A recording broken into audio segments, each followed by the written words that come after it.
Ẹ jẹ́ ká gbé Bíbélì wa. Bíbélì kíkà ti àwúrọ̀ yìí ni a rí nínú ìwé Jòhánù orí 5 ẹsẹ̀ 5 sí 9. Ìwé Jòhánù orí 5 bẹ̀rẹ̀ láti ẹsẹ̀ 5 sí ẹsẹ̀ 9. Nígbà tí a ń ka ọ̀rọ̀ Ọlọ́run, wọ́n sì sí ìjáde tàbí ìwọlé, gbogbo wa sì wà ní ìdìde dúró.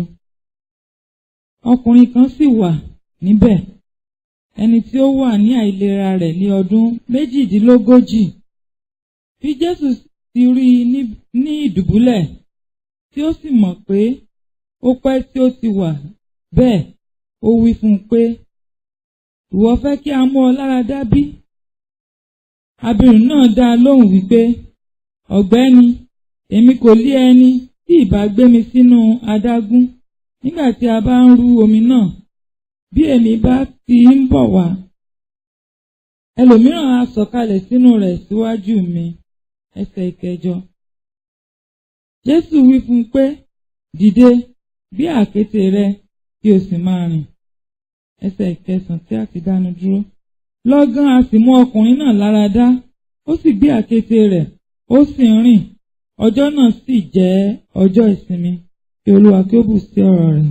Ẹ jẹ́ ká gbàdúrà. Ẹ jẹ́ ká tẹrí ọkàn wa bá Olúwa ń lọ nínú ọ̀rọ̀ rẹ̀. A bá wa lọ. Jẹ́ ká rí àánú rẹ̀ gbà. Jẹ́ ká borí ogun Jésù Olúwa wa. Nínú ìrìn àjò láyé, ohun tí gbogbo wa gbà ni pé ohunkóhun tí wọ́n bá ti sọ wípé ogun ni, ohun tó túmọ̀ sí ni pé nǹkan tí kò bára sọgbà, nǹkan tí ó jẹ́ ìnira, nǹkan tó jẹ́ wàhálà. Ṣùgbọ́n òtítọ́ bẹ̀rẹ̀ kì í ṣe gbogbo ogun ní máa pani.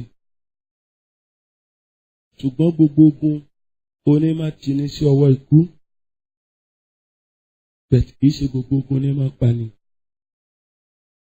Bíborí ogun ìfàsẹ́yìn.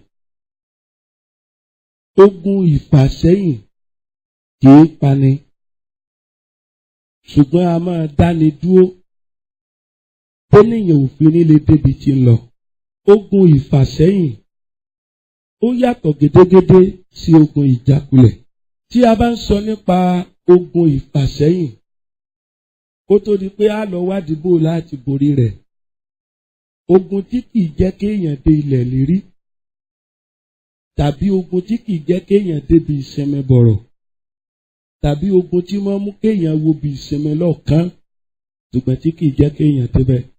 Olúwa ó sọ fún Mósè ní òun kan, Ọlọ́run kan lórí òkè. Olúwa sọ fún Mósè wípé, èmi ó lò ọ́, ìwọ ló mú àwọn ọmọ Ísírẹ́lì dé ilẹ̀ ìlérí. Kò sí àdéhùn láàrin Mósè àti Ọlọ́run wípé Mósè ò ní délẹ̀ ìlérí. Àdéhùn tí ó wà láàrin Mósè àti Ọlọ́run ni wípé Mósè òun ló máa kó àwọn ọmọ Ísírẹ́lì dé ilẹ̀ ìlérí. Ṣùgbọ́n ogun ìfàsẹ́yìn ó wá sọ 40 days, ó sọ di 40 years. Bíbélì sọ nínú ìwé Genesis wípé Olúwa lòun ò ní fi omi pa ayé rẹ́ mọ́. Ó ní bẹ́ẹ̀ ni ọkàn òun kò ní fi gbogbo ìgbà bá ènìyàn jà mọ́. Ó ní nítorí ẹlẹ́ran ara sáni. Ó ní ṣùgbọ́n ọdún rẹ̀ láyé yóò máa jẹ́ 120 ọdún, 120 years. Ìgbà tá a wá dénú ìwé Deuteronomy, Bíbélì wá sọ wípé Mósè sì dàgbà, ó sì pọ̀ ní ọjọ́, ojú rẹ̀ kò sì wò bàìbàì, agbára rẹ̀ kò sì dínkù, ó sì kú ní 120 ọdún. Olúwa sọ wípé gbogbo ọdún wa tá a máa lò láyé is 120 years. Mósè sì pé 120 years. Agbára rẹ̀ ò dínkù, ojú rẹ̀ ò sì wò bàìbàì. Now, nínú tó wà nínú àjẹ́ndà Ọlọ́run, ó ní pé Mósè yóò ní ìsinmi ní ilẹ̀ Kénáánì fún 39 years 10 months and 20 days. Ohun tó ti wà nínú àjẹ́ndà Ọlọ́run ó ní pé nígbà tí Mósè tó bá mú àwọn ọmọ Ísírẹ́lì dé ilẹ̀ ìlérí tán yóò wá sinmi ní ilẹ̀ ìlérí yẹn yóò sinmi níbẹ̀ ní 39 years 10 months and 20 days. Ṣùgbọ́n ogun ìfàsẹ́yìn ó wá mú kí Mósè kó lo gbogbo 40 years yẹn gbogbo 39 years 10 months 20 days ó wá mú kó lò nínú wilderness nínú ìjù. Ogun ìfàsẹ́yìn yẹn ó wá mú kí Ọlọ́run sọ pé tó Mósè ò ní lè máwọn ọmọ Ísírẹ́lì délẹ̀ ìlérí mọ́ o ṣùgbọ́n kí n bá lè mú àdéhùn mi ṣẹ ìwọ wá sórí òkè Písgà wá wo ilẹ̀ ìlérí náà lọ́ọ̀kan torí ò ní lè mú wọn débẹ̀. Ogun ìfàsẹ́yìn kọ́ ló pa Mósè ṣùgbọ́n ogun ìfàsẹ́yìn yìí máa jẹ́ kéèyàn rí ilẹ̀ ìlérí kì í sì jẹ́ kéèyàn débẹ̀. Mo rí àwọn ènìyàn bíi 3 yàtọ̀ sí Mósè kí ogun ìfàsẹ́yìn eléyìí tó bá tiwọn jẹ́. Ẹ já pé ọ̀kan nínú wọn ni ti Mósè. Fẹ́ rí ẹ má jẹ́ òpè àti aláìní òye nípa ilé ayé gbígbé.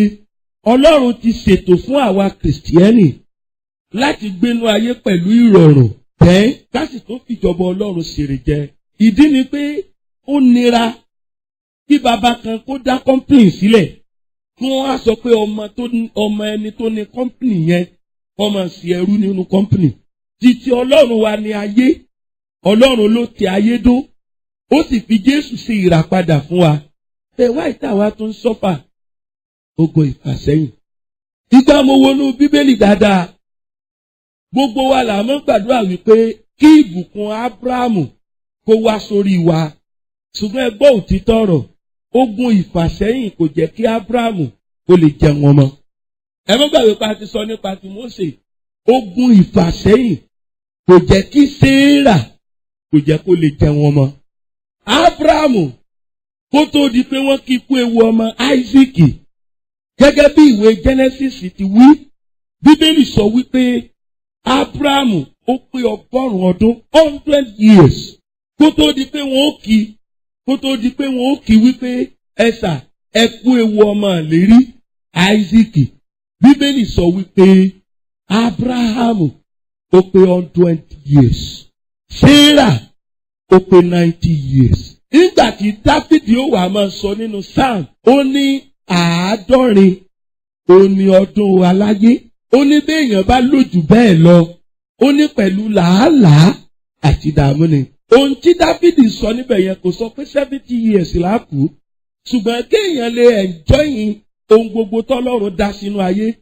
Tẹ́ẹ̀rí tó bá ti over 70 lórí ọ̀fẹ́ ló kù. Ìgbà yẹn lẹ́rìí wípé ẹ máa jẹran. Ẹran tẹ́ ẹ ti ń jẹ ní age of 30, 40, 50, 60 tó ní taste tó dáa. Nígbà bá wá ti ń tó bí 80, ẹ wà tó máa bèèrè lọ́wọ́ ní ti ń jẹran pé sẹ́ran wò yí. Míwà ẹran kan náà lẹ́jọ́ ń jẹ. Tẹ̀gbé èèyàn bá jẹ́ 80 tó bá tó ṣẹ̀ṣẹ̀ lọ fẹ́yàwó tó ṣègbéyàwó míì tó lóun fẹ́ bímọ. Bírú wọn bá bímọ, àwọn ni wọ́n máa bí ọmọ bàbá ńkọ́ ó yóò tó. Màmá ńkọ́ wọ́n yóò tó. Ẹgbẹ́ yẹn ńkọ́ ó ń kùn yàrá. Ìdí ni pé àtẹ̀jẹ̀ àti àtọ̀ àtomi ara òní yóò ti rẹ̀. Ṣùgbọ́n Bíbélì jẹ́ kó di mímọ̀ wípé Ábúráhámù nínú ìwé Genesis 21:5-7 ó ní Ábúráhámù pé 100 ọdún. Ṣùgbọ́n nígbà tó di ẹsẹ̀ 7, Séérà ní ta ni ẹni tó lè sọ wípé èmi yóò bí ọmọ fún Ábúráhámù. Kò sọ pé ní ọjọ́ ogbó, ó ní ní ògbólógbòó ọjọ́ ayé rẹ̀. Ó sì wípé ta lẹni tí ìbá sọ fún Ábúráhámù wípé èmi yóò fi ọyàn fún ọmọ mu. Mo sábì ọmọ kan fún Ábúráhámù. Kìí ṣe lọ́jọ́ ogbó ní ògbólógbòó. Tẹ́rí tí wọ́n sọ pé èèyàn gbó ọ̀dà tí wọ́n bá léèyàn ti dògbólógbòó. Àwọn ní Yorùbá túmọ̀ sí pé àtòkù mọ́ kú àmọ̀nà ọ̀run mọ́ lọ. ó ní ta lẹni tó lè sọ wípé èmi ó fi ọyàn fún ọmọ mu, àti pé ta lẹni tó lè sọ pé màá bímọ fún Ábúráhámù ní ògbólógbòó ọjọ́ ayé rẹ̀.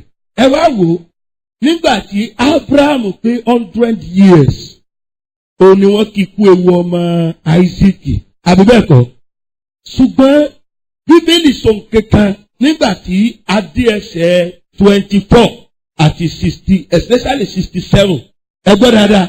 Lẹ́yìn ikú Séérà ìyá Áísákì, ó ní Áísákì sì mú Rèbékà aya rẹ̀ wọlé, ó sì jẹ́ ìtùnú. Ẹ̀yẹ wo Bíbélì yẹn. Ó ní lẹ́yìn ikú Séérà, Áísákì ó sì mú aya rẹ̀ wọlé, ó mú wọnú àgọ́ ìyá rẹ̀. Àbí kí n bẹ́ẹ̀ ní pè? Ó ní àgọ́ yàrá ìyá rẹ̀. Ó ní Rèbékà sì tu Áísákì nínú lẹ́yìn ikú Séérà ìyá rẹ̀. Ó fi hàn wípé kò ṣeéṣe fún Séérà ìyá Áísákì láti rí ìgbéyàwó ọmọ rẹ̀ nítorí ogun ìfàsẹ́yìn. Ẹ̀yin wo lẹ rí bẹ́ẹ̀? Orí kèlò lẹ́ǹkà yẹn 24:67. Ó mú wá sínú àgọ́ Séérà ìyá rẹ̀, ó sì mú Rèbékà, ó di aya rẹ̀, ó sì fẹ́. Sẹ́ẹ̀rí nígbà tí Áísákì tí yóò lọ fẹ́yàwó, ó jẹ́ ọmọ 40 years. Kí Áísákì tó pé 40 years, Séérà ti kú. Now, tó bá jẹ́ wípé Séérà ó ti bí Áísákì nígbà tó ti wà léjò 40, ó fi hàn pé Séérà ìbá jẹ oúnjẹ ọmọ tí a pè ní Áísákì fún 52 years. Ṣùgbọ́n ogun ìfàsẹ́yìn ó wá fi àkókò rẹ̀ ṣòfò, ó bímọ ìlérí ṣẹ. Ọ̀tọ̀ ni kéèyàn wà kọ́lọ́ ń ṣèlérí fún yàn, ọ̀tọ̀ ni kó wá sí ìmúṣẹ. Ìlérí ṣẹ, Ọlọ́run ṣèlérí, ìlérí ṣẹ. Ṣùgbọ́n Séérà ò dúró jẹ nínú ìlérí náà. Bí wọ́n bá béèrè lọ́rùn bó ni ìyàwó ọmọ ti rí, Séérà ò lè sọ bí ìyàwó Áísákì ọmọ rẹ̀ bó ti rí nítorí ogun ìfàsẹ́yìn. Náà, ẹ wá jẹ́ ká tún wo Bíbélì ní orí 25. Ẹ bá mi wo ẹsẹ̀ 7 Genesis. Ìwọ̀nyí sì ni ọjọ́ ayé Ábúráhámù tí ó wà 5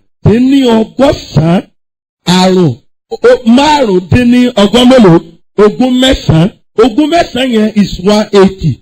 Ó bẹ̀rẹ̀ pé Ábúráhámù kú ní 175 years.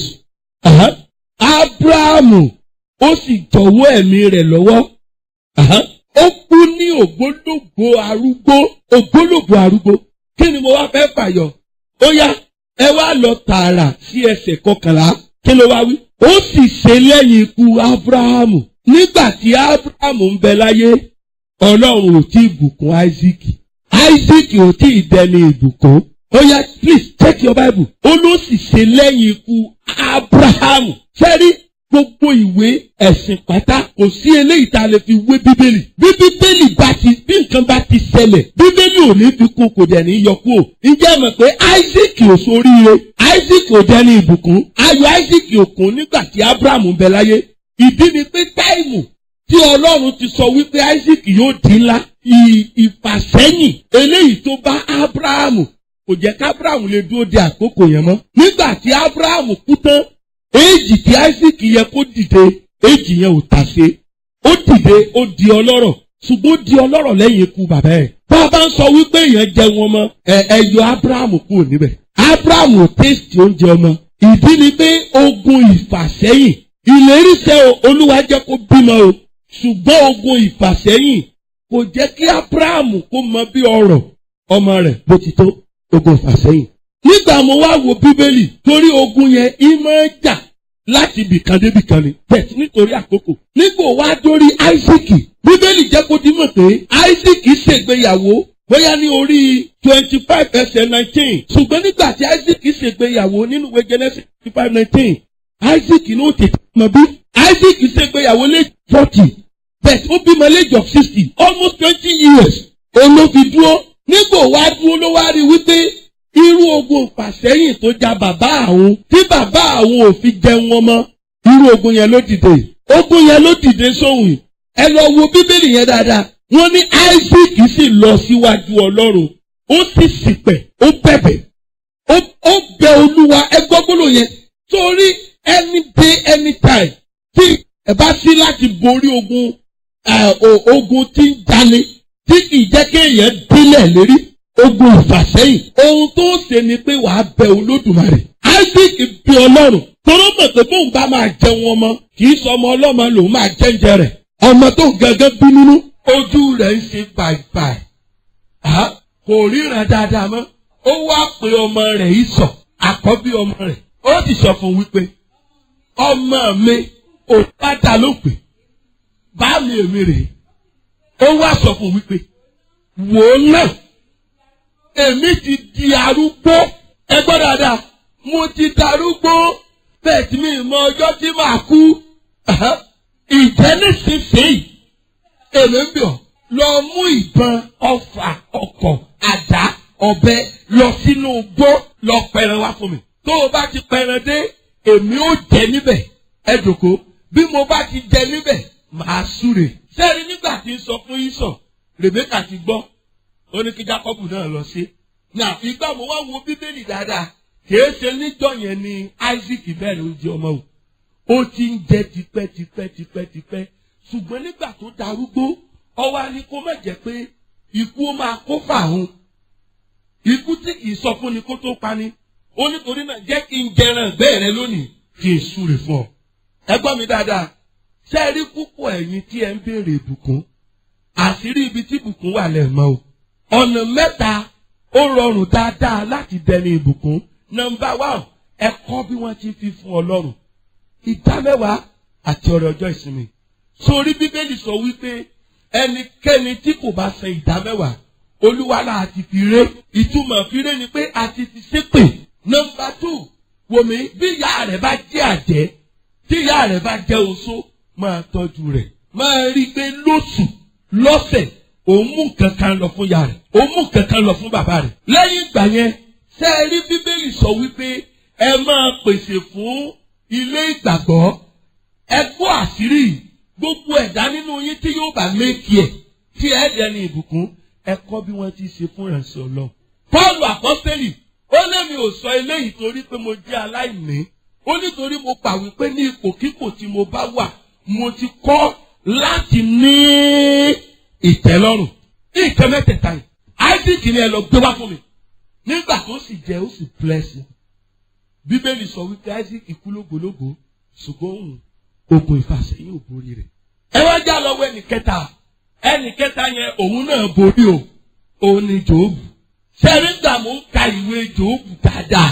Jóòbù níṣòro ẹ̀sà yẹ̀sùn ní orí kìíní ẹsẹ̀ 18. Tẹ́ ẹ bá kà láti ẹsẹ̀ 13, ọjọ́ kan péré òun ni ọmọ 10 tí Jóòbù bí olókú. Sẹ́rí kò sí ogun ìfàsẹ́yìn tó jù yẹn lọ. Ẹja sọ pé first born Jóòbù ó pé 30 years. Ẹja sọ pé last born Jóòbù ẹlẹ́ẹ̀kẹwàá, ẹja sọ pé 10 years. Àwọn 10 sì jókòó, ilé sì wó pa wọ́n. Ìbéèrè mi, níbo ni Jóòbù ó ti bẹ̀rẹ̀? Níbo dé orí 4, Jóòbù ní Olúwa pa mí. Ẹ bá lọ wòwe Jóòbù. Ó ní ọjọ́ tó bá bàbá àwọn sùn, tí wọ́n jọ bára wọn sùn tó fi lóyún, ó ní kó ru ọjọ́ náà yàgàn. Jóòbù fi ìwà sáyé rẹ̀ ó fi ṣépè.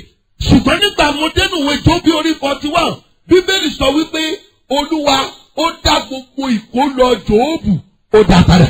Orí 42, ẹ bá wọ ẹsẹ̀ 12. Bẹ́ẹ̀ ni Olúwa bùkún ìgbẹ̀yìn Jóòbù ju ìṣáájú rẹ̀ lọ. Ó ní 7 àgùntàn, 3 ìbákasẹ́, àjàgà ọdún màálù. Ọmọ mélòó ló kú mọ́ lọ́wọ́? Mélòó lọ́lọ́run tó fún padà? Ẹ wá máa wo tí Jóòbù fi borí ogun ìfàsẹ́yìn o. Ẹ máa wò ó. Ọmọ 10 ló bí, ọkùnrin 7, obìnrin 3. Sẹ́ẹ̀rí bó o bá mọ̀ wípé o ò ní pẹ́ láyé, tí Ọlọ́run ti sọ fún ọ pé ò ní pẹ́ láyé, má bí máa pọ̀ o. I must tell you the truth o. Ṣáàtì bí 2, 3. Ṣùgbọ́n sórí tọ́lọ́run bá ti sáìn fọ́pọ́ pẹ̀ láyé, bímọ o, Olódùmarè. Sórí tó bá bímọ pọ̀, téèyàn bá wà tí ò ní pẹ́ láyé, gbogbo owó tó yẹ kó o fi jẹ̀gbádùn ló fi tọ́mọ. Ṣùgbọ́n bọ́lọ́run bá ní kẹ́mí rẹ̀ gùn, ó wá jókòó báyìí, ó wá rí pé ọmọ rẹ̀ kan wá dókítọ̀, ọmọ rẹ̀ kan wá ẹnjìníà, ọmọ rẹ̀ kan wá lọ́yà, ọmọ rẹ̀ kan wá ọ̀gá sọ́jà. Ó wá bless ọjọ́ ogbó rẹ̀ wípé mo dúpẹ́ lọ́wọ́ Ọlọ́run. Ìdí ni pé ọwọ́ tó bá ṣẹ́kù sí, òní máa jẹ́. Jóòbù bímọ 10, ọkùnrin 7, obìnrin 3, gbogbo wọn sì kú ìjọ kan náà. Ṣùgbọ́n nígbà tí Ọlọ́run máa dá ìbùkún padà fún, Ọlọ́run á tún ní kó bí ọmọ 7, ó bí ọkùnrin 7, ó wá tún bí obìnrin 3.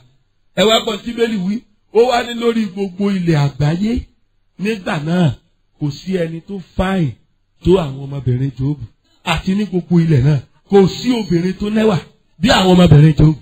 Bàbá wọn fún wọn nílẹ̀ fẹ́rí nínú ìṣẹ̀dá obìnrin yẹn jogún. Gbogbo ẹ̀yin obìnrin ẹ wò bí náà lọ jà sógun ilé ìbá rẹ̀ ń jogún. Ṣùgbọ́n nígbà tí Ọlọ́run blẹ́sì Jóòbù, ó wá fún àwọn ọmọ rẹ̀ nílẹ̀ láàrin àwọn arákùnrin rẹ̀. Ṣùgbọ́n bí èèyàn bá jẹ́ olòṣì tí nǹkan ò tó pín, wọ́n yọ owó obìnrin kò mẹ́ọ̀. Ó pè máa lọ pín lé ọkọ rẹ̀. Àwọn akọ ọjọ́kùnrin gan kè tó wá pín. Bàbá wa bímọ 12, ọkọ ilé ojúlé 6. Ẹ̀yin obìnrin 4, ẹ jẹ́ kó yọra yín lọ kí kálukú mú lọ amójúmúkọ lójú tó lé ọkọ ẹ̀. Àwa 8 káwọ àwọn tí a lè panu wa táwa 6 kó fi mú yàrá kọ̀ọ̀kan nígbà tó kún òbá tó ní. Jóòbù nínú ìkẹ́ tó ní ó fáwọn ọmọ rẹ̀ obìnrin. Ó yẹ ká Jóòbù lẹ́yìn eléyìí ó wà ní ayé ọdún mélòó? Kí ni 40 ọdún? 140 years. Jóòbù ó wà láyé 40 ọdún. Ó yẹ wá gbọ́n tí wíwé lùwé o. Jóòbù rí àwọn ọmọ rẹ̀ ọkùnrin. Ó rí àwọn ọmọ rẹ̀ ọkùnrin. Ìran mélòó ni Jóòbù ní? Bàbá mọ̀ sọ ìran mélòó Jóòbù ní? Ẹ jọ ṣé ẹ mọ̀ pé Ọlọ́run mú kí Jóòbù kó borí ogun ìfàsẹ́yìn orí ìran 4. Ta lẹ́ni tọ́lọ́ máa bùkún láàrin wa tó máa rí ọmọ tọ́mọ rẹ̀ bí ọmọ rẹ̀ ọmọ rẹ̀ ìran 4 pàtàkó lábọ́ ọba àwọn ọba.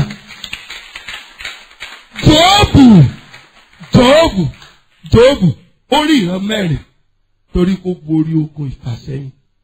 Náà kó tó di ká lọ parí ẹ̀yin àyànfẹ́ Ọlọ́run, ìwé Jọ́ọ̀nù orí 5 ẹsẹ̀ 5 sí 9. Ẹ wá jẹ́ ká wò ká lọ parí. Ọkùnrin kan ó sì wà níbẹ̀, ẹni tó wà nínú àìsàn rẹ̀ ní 38 years. Ní ọjọ́ tí wọ́n mú ọkùnrin alárùn ẹ̀gbà tí wọ́n mú lọ sí etí odò Bethsaida wípé bóyá yóò rí ìwòsàn, ẹ wá gbà wípé ní ọjọ́ yẹn gangan òun ló wá tó gbádùn. Ẹ wá já sọ wípé nígbà ẹni yẹn tó lọ sí Bethsaida yẹn ó pé 22 years. Ó yẹ ẹrú 22 years mọ́ 38 years. Ọdún mélòó nìyẹn? Téèyàn bá wá pé 60 years tó bá tún ẹsẹ̀ lọ jókòó wáyẹ́ẹ̀kì. Mo value education gan, ṣùgbọ́n bí màá bá jókòó ṣe wáyẹ́ẹ̀kì báyìí yóò nílò kí n kú lẹ́dẹ̀ o. I must tell you the truth. Ó bẹ̀rẹ̀ pé gbogbo nǹkan nìgbà wà fún. Nígbà ọkùnrin yẹn gbádùn tó padà délé, tí wọn ò bá mú lọ́wọ́ kò lè mọ̀nà lé mọ́. Bíbù tí wọn ò bá máa sọ wípé àbúrò ìyá rẹ̀ rè o, àbúrò rẹ̀ rè o, ọmọ tá a bí ń dọ̀yẹ̀ rè kò lè tẹ́ anybody mọ̀. Lẹ́tí odò fún 38 years. Ogun ìfàsẹ́yìn ni. Tẹ̀ láti jó lóòótọ́ síra wa, ogun tí ń jọ̀pọ̀ nìyẹn o. Ogun ìfàsẹ́yìn. Sẹ́ni tó gun yẹn bá fẹ́ ja ọlọ́mọge kò ní jó tètè rọ́kọ. Ó máa fáìn gan ṣùgbọ́n kò ní jó rọ́kọ. Gbogbo yẹn bá fẹ́ jobìnrin ilé kò ní jó tètè bímọ. Ọkùnrin yẹn kà. Wọ́n wá tẹ̀sẹ̀ sọ pé òun fẹ́ lọ fẹ́yàwó. Ìgbò ní òtò bímọ, ìgbò lọ́mọ òtò lọ sùkúù, ogun ìfàsẹ́yìn. Ní ọdún kan ní Àkùdá, ọkọ àtàwọn ọmọ 4 wọ́n kóra wọn sínú ọkọ̀. Tírélà sì gorí wọn sọ àwọn 4 àti bàbá. Ẹ bá fi wá síta gbọ́ lọ́wọ́ ẹ̀. Ẹnìkan lolúwa ni fi gbàdúrà fún. Mo wá sọ̀rọ̀ yẹn, obìnrin yẹn tá a jọ ń gbàdúrà bí. Ó wá ní mo rántí ń tẹ́ sọ yẹn. Ẹ̀yin ilé wa lẹ́ni yẹn ń gbé, ìyàwó rẹ̀ ń gbé. Mo ní bò ló ti rí fún un, ó lórí bárabàrà fún un pé àti ẹ̀lẹ́mọ̀bí tá a ti lè rí mọ́. Road safety kan ìyàwó àtọmọ 2 ló kú lẹ́ẹ̀kan ṣoṣo. Mo ní sórí sẹ́ẹ̀rẹ̀ èyí ṣàánú. Ìyá sì tó kù tó jẹ. Ó bú ìfàsẹ́yìn. A máa jẹ́ kóbìnrin ṣenú nínú ilé ọkọ. Ẹ wà máa rò bóyá látọwọ́ Ọlọ́run ni. Ìtọ́ba wá yẹ kó fi ṣe last born. Òní wàá fi ṣe first born. Orí òkun ìfàsẹ́yìn ló ti ń jọmọ tó parí secondary school. Ẹ máa gbọ́ ó ṣèdánwò. Wọ́n sì fẹ́ di research ẹ̀. Kìí ṣe research méjì o. English ni o. Ọdún kìíní, ọdún kejì, ó tún ṣe. Wọ́n fẹ́ gẹ̀, ọdún kẹta, wọ́n fẹ́ gẹ̀, ọdún kẹrin, wọ́n fẹ́ gẹ̀, ọdún karùn-ún, wọ́n fẹ́ gẹ̀, ọdún kẹfà, wọ́n fẹ́ gẹ̀, ọdún keje. Wọ́n wá ṣẹ̀ tó rí ilé-iṣẹ́. Now, ẹni wọ́n jọdún síkì àkọ́kọ́ yóò ti parí medical. yóò ti parí dókítà mẹ́sàn-án. Lọ́ọ̀yà yóò ti parí. Náà ipò wọn bá kó pa kóun náà fẹ́ ṣe dókítà. Owó táwọn yẹn ó ti gbà ó ti pèsè kò lè léwọ́ bá mọ́. Àánú Ọlọ́run ló kù. Àyànfẹ́ Ọlọ́run. Ó ṣàwárí ogun tó ń jà ọ́. Ogun fàsẹ́yìn. Ogun fàsẹ́yìn tí kì í jẹ́ kéèyàn lu ọkọ̀ táyé ń lò tẹ́gbẹ́ ẹni ń lò. Kẹ́nìkan wá gbé ọkọ̀ wá ní ṣọ́ọ̀ṣì nísìn. Kọ́ wá gbé regular base wá. Káwá máa bèrè kó pé cross engine ni. Èmi mo change ẹ̀ sí straight engine. Kí wọ́n á wí pé èló lẹ wá padà rà kó pé dáàdi oore ọ̀wọ́n 75,000 wọ́n tà fún mi. Ibùn bí mo bá ń gbàdúrà fún pé Olúwa yà sí mi wọn. Ní ti mọ̀ pé pásítọ̀ kan tàbá àpá kan ó ti gbàdúrà sọ́kàn kì í ṣèmi ní kọ́ gbàdúrà sí. Ṣùgbọ́n bá ọba borí ogun pàṣẹ. Sẹ́yìn tí máa mú kọ́kùnrin lé obìnrin lé. Kí wọ́n bá ara yìí jọ tọ́jú ọmọ. Ogun fà. Yóò dẹ̀ mú kí ọkọ kọ́kọ́ ìyàwó rẹ̀. Tí ò ní nítumọ̀. Torí kí wọ́n bá ara yìí jọ tọ́jú ọmọ. Torí àkókò. Ọ̀nà wo la lè gbà borí rẹ̀? Ní Federal Poly níbí. Ọmọ mi kan ó parí wọ́n bá láwọn ò rí fáìlì rẹ̀. HND wọ́n bá ń wá fáìlì rẹ̀ kí. Wọ́n ò rí fáìlì o. Èsì tí lẹ́tọ́rà kó wà wí. Ó ní bẹ́ẹ̀ ṣé sẹ́mẹ́tà lẹ́mọ̀ pé ó ní tó lọ pé mo rí fáìlì.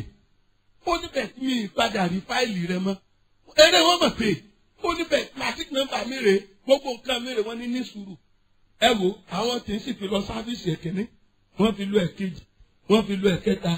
Ẹlẹ́ẹ̀karùn-ún ó lọ mi tó lè lọ. Ẹ wo tó gun fàṣẹ́yìn ṣe fún un. Àwọn tó parí yẹn tí wọ́n bá ti ríṣẹ́ 365 days ní bẹ nínú ọdún kan times 5 ó ti mísì ẹ̀ kò lè bá mú mọ́. Ogun fàṣẹ́yìn.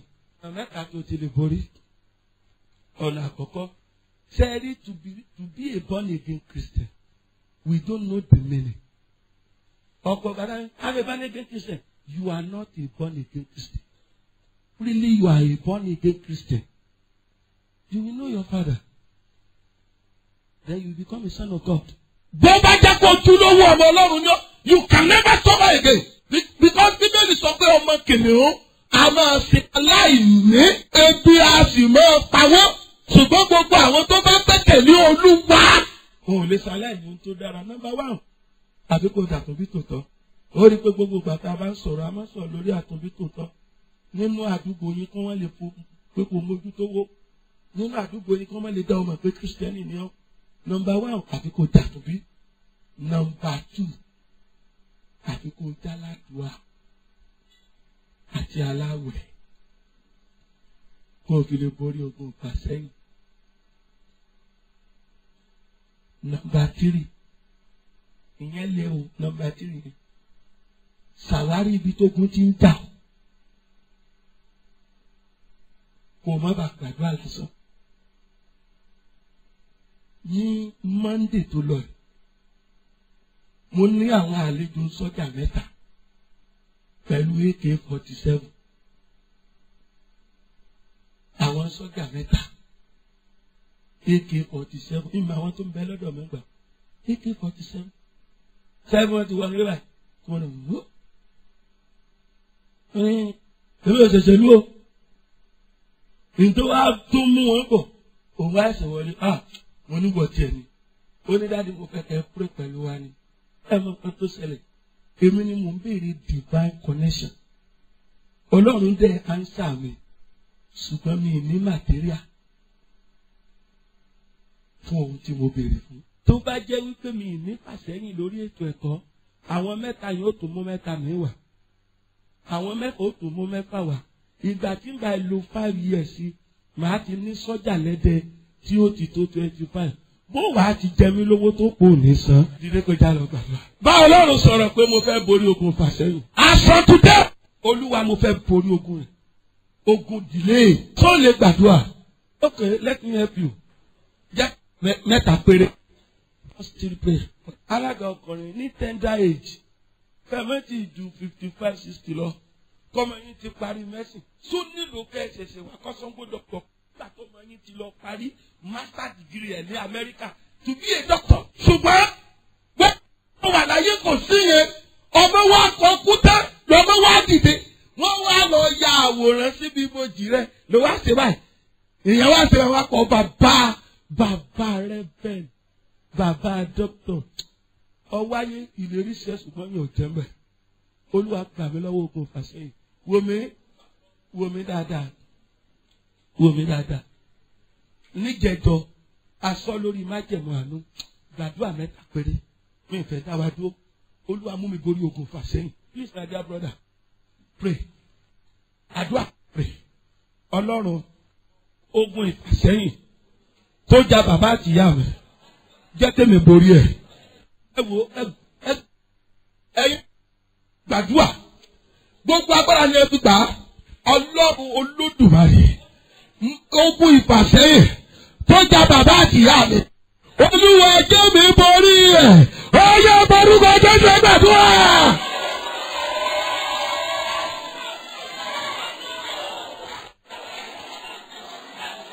Ẹ pariwo sórí tó bá ti gbọ́wọ́ lórí ẹ̀.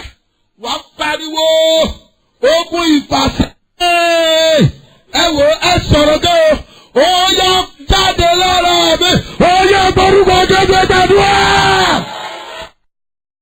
Ẹ̀kẹta rèé ẹ gbà dáadáa. Màá fọ́ ní ìṣẹ́jú 3 jáde ogun ìfàṣẹyìn lára mi. Wàá gbọ́ ara dáadáa. Mo fẹ́ borí ẹ lónìí. Olúwa mo fẹ́ borí rẹ̀. Ogun ìfàṣẹyìn jáde lára mi. Ó yẹ borúkọ Jésù gbàdúrà.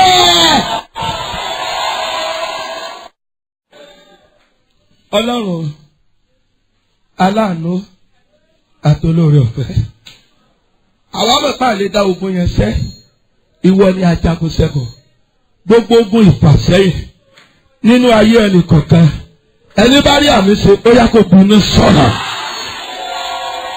Bíbélì sọ wípé nítorí eléyìí ó ní ọmọ Ọlọ́run ṣe farahàn kó bá lè pàṣẹ ìṣòro gbogbo iṣẹ́ òkùnkùn gbogbo ogun ìfàṣẹyìn bó ti dá Mósè tí Mósè tí ò délẹ̀ lérí ó dá Ábúráhámù òdò já wọn mọ́. Ọlọ́run ogun ìfàṣẹyìn jọ́ọ̀bù borí rẹ̀ ogun ìfàṣẹyìn nínú ayé wa. Ẹni bá rí àmì ńlá méjèèjì ogun ìfàṣẹyìn lẹ́nu iṣẹ́ wa lórúkọ ọba ọmọ yẹ borí rẹ̀. Ó rà mí sí.